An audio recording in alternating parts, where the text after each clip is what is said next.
Story 1: The Dark Night in the Deep Forest. Three close friends, Emily, Michael, and James, had long dreamed of a wild adventure. They decided to go camping in a remote forest nearly 100 kilometers from the city. This forest was famous for its pristine beauty, but also notorious for eerie stories locals often shared. Naturally, none of them believed those tales. To them, it was just superstitious folklore meant to scare children. The beginning of the journey. They left the city early in the morning, driving through winding roads before reaching the forest's edge. The fresh air, chirping birds, and sunlight filtering through the leaves excited them. After a few hours of hiking, the group found a clearing near a small stream, perfect for setting up camp and lighting a fire. Michael, the most nature-savvy, took charge of pitching the tent. Emily prepared food, while James busied himself with his camera, trying to capture the stunning scenery. As the sun gradually dipped below the mountains and darkness enveloped the forest, the atmosphere began to shift. The wind rustled through the trees, creating an unsettling symphony. Despite this, the group remained cheerful, eating and sharing ghost stories to liven up the mood. Michael, who enjoyed teasing, recounted the legend of the woman with long hair said to haunt this forest. They say anyone who sees her at night will be lost forever in the woods, never to find their way out. Michael narrated with a serious expression, making Emily burst into laughter while James shook his head. "Nonsense," he said. "Who believes such things? Signs of something strange." Late at night, when everything was steeped in darkness, the group retired to their tent to rest. The chirping of insects echoed through the air. Around midnight, Emily suddenly woke up to the sound of whispering. Her heart pounded as she opened her eyes. The whispers were distinct, neither the wind nor insects, but a woman's voice, faint and eerie, coming from outside the tent. Trying to stay calm, Emily quietly unzipped the tent and peeked outside. The dim beam of her flashlight cut through the darkness, illuminating the dense black trees. Suddenly, she spotted a shadowy figure among the trees, a woman with long hair obscuring her face, standing motionless as if staring directly at her. Emily screamed, waking Michael and James.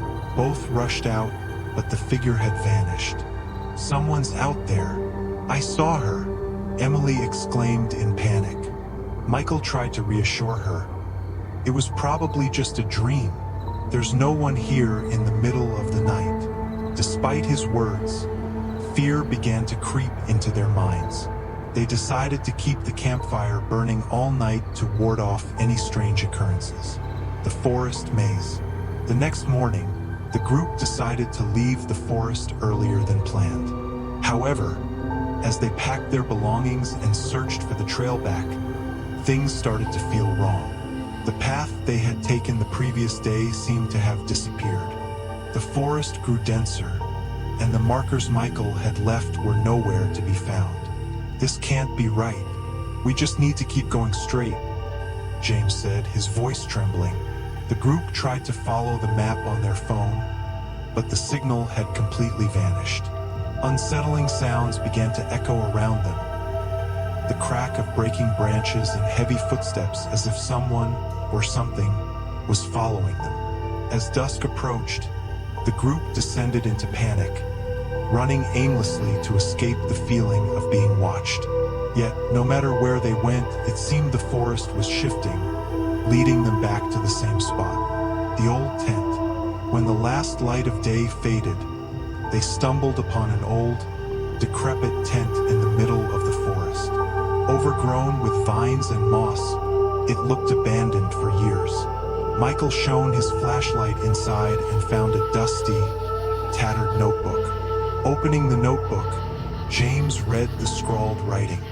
"If you find this notebook, leave immediately. They won't let you escape. Don't trust any sounds. Don't even trust your companions. Run before it's too late." At that moment, a chilling laugh echoed behind them. Turning around, They saw the woman with long hair, her pale face, hollow eyes, and twisted smile sending shivers down their spines. Before they could scream, they bolted, running as fast as they could. Yet, no matter how far they ran, the figure always reappeared, haunting their every step, forever lost. The next morning, a team of rangers discovered 3 backpacks abandoned near the forest's edge. Emily, Michael, and James were never found. Since then, the forest has been dubbed the Forest of Lost Souls by locals. The legend of the woman with long hair continued to spread, but no one dared to venture into that place again. And for those brave or foolish enough to enter, the only thing they'd hear is the haunting laughter, like the screams of souls who will never find peace. Story 2. The Shadow in the Woods. The sky was clear, and sunlight filtered through the forest canopy, painting everything in a golden hue. 3 close friends, Michael, Emily, and David, decided to spend the weekend camping in a remote forest known for its pristine beauty and untouched wilderness. They set out early Saturday morning, carrying tents, food, and camping gear. The journey was filled with laughter and chatter, but as the sun began to set, the atmosphere grew eerily silent. The only sound was the crunch of their boots on the dry leaves beneath them. "It's strange," Emily said, her voice low. "I can't hear any birds or animals." Michael tried to reassure her. "Maybe it's just the season. Not a lot of wildlife around this time of year."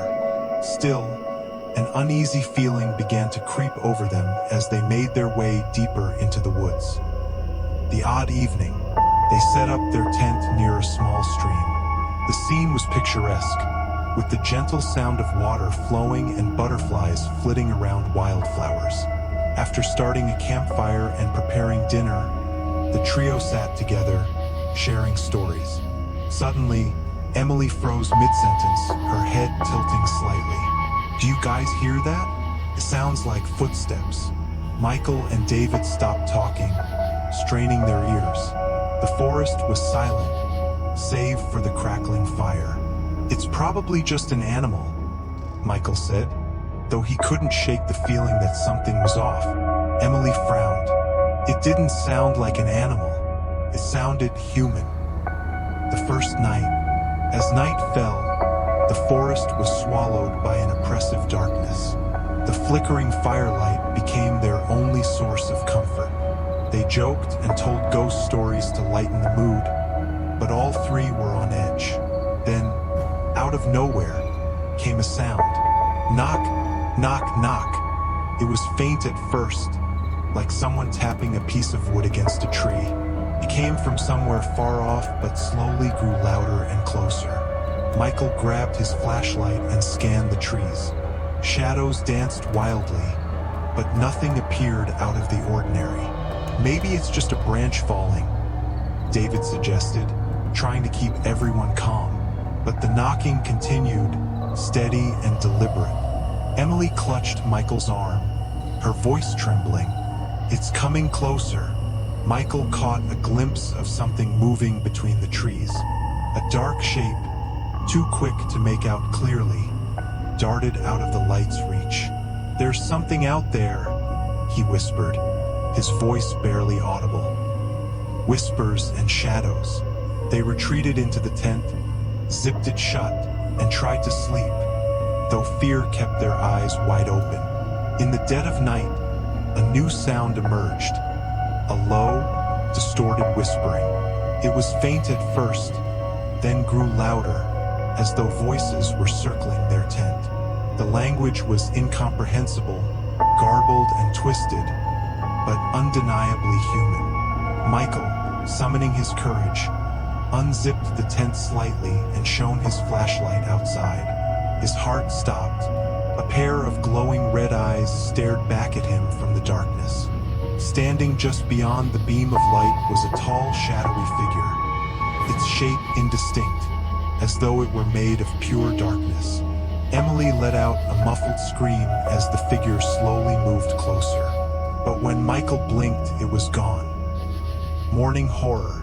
When dawn finally broke, they hastily packed their things, desperate to leave. As they made their way out of the forest, they encountered an old man chopping wood near the edge of the trail. Relieved, they stopped to ask him about the strange happenings of the night.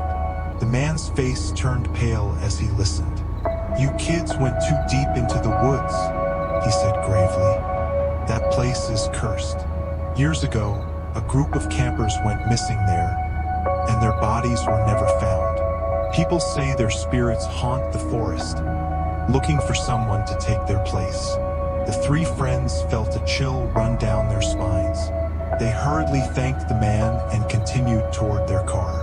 Even as they drove away, Michael couldn't shake the feeling that they were still being watched.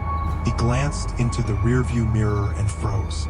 At the edge of the forest, the shadowy figure stood silently, its red eyes glowing as it watched their car disappear into the distance. And then it was gone.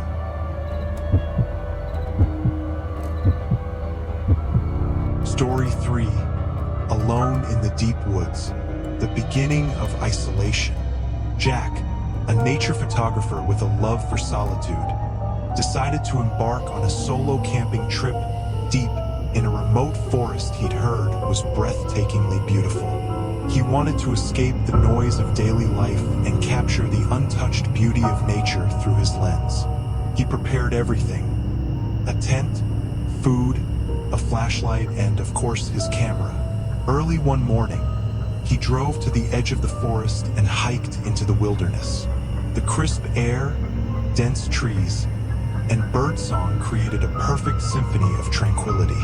After hiking for 3 hours, Jack found a clearing near a gentle stream and set up his campsite. Everything felt serene, almost magical.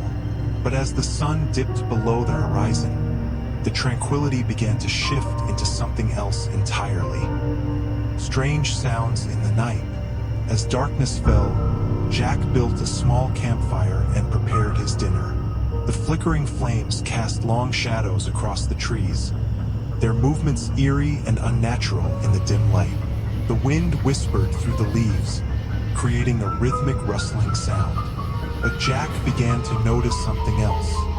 A faint noise buried beneath the wind. It was faint at first, like footsteps crunching on leaves, deliberate and slow. "It's probably just an animal," Jack muttered to himself, trying to stay calm. But as the sound grew louder, Jack realized it didn't belong to any animal he knew. It sounded too human. Gripping his flashlight tightly, Jack scanned the dark forest. The beam of light illuminated only swaying branches and empty shadows. Still, he couldn't shake the sensation of being watched. The mysterious light.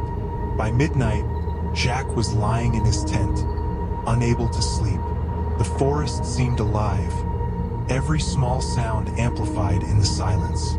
Suddenly, he noticed a faint glow through the fabric of his tent. It wasn't the warm glow of a campfire or the cold white beam of a flashlight. It was a pale, bluish-green light, wavering like a will-o'-the-wisp, moving slowly between the trees. Jack's curiosity got the better of him. Grabbing his flashlight and camera, he stepped out of the tent, following the light. The mysterious glow seemed to dance further into the forest, beckoning him deeper and deeper. Jack, entranced, didn't notice how far he had wandered until the light abruptly vanished. He found himself surrounded by unfamiliar trees, the path back to his campsite lost. The air was colder here, heavier, and the silence was oppressive. Figures in the shadows. As Jack turned to retrace his steps, he heard it. A low, distorted laughter that didn't sound human. It was faint at first, but soon it echoed around him, coming from every direction. And then he saw them, shadowy figures emerging from the mist. At first, they were barely perceptible, like smudges against the darkness. But as they drew closer, their features became clearer. Their faces were pale and hollow, with deep, empty sockets where eyes should have been. Their movements were unnatural, jerky, and they seemed to glide rather than walk. "Who's there?" Jack shouted, his voice trembling. The figures didn't respond. They simply stood there, watching him with their eyeless faces, as if waiting for something. A desperate escape. Panic set in, and Jack bolted, running blindly through the forest. Branches clawed at his arms and face as he stumbled over roots and rocks. But no matter how fast he ran, the shadows seemed to keep pace, their distorted laughter growing louder. He could feel their presence closing in, the air around him growing colder with every step. Suddenly, the ground gave way beneath him, and Jack tumbled into a shallow pit. Dazed and in pain, he looked up to see the figures standing around the edge of the pit, their hollow faces staring down at him. One of them began to climb in, its movements unervingly slow but deliberate. Jack screamed, his voice echoing in the void of the forest. The haunting returned. When Jack opened his eyes, the sun was rising.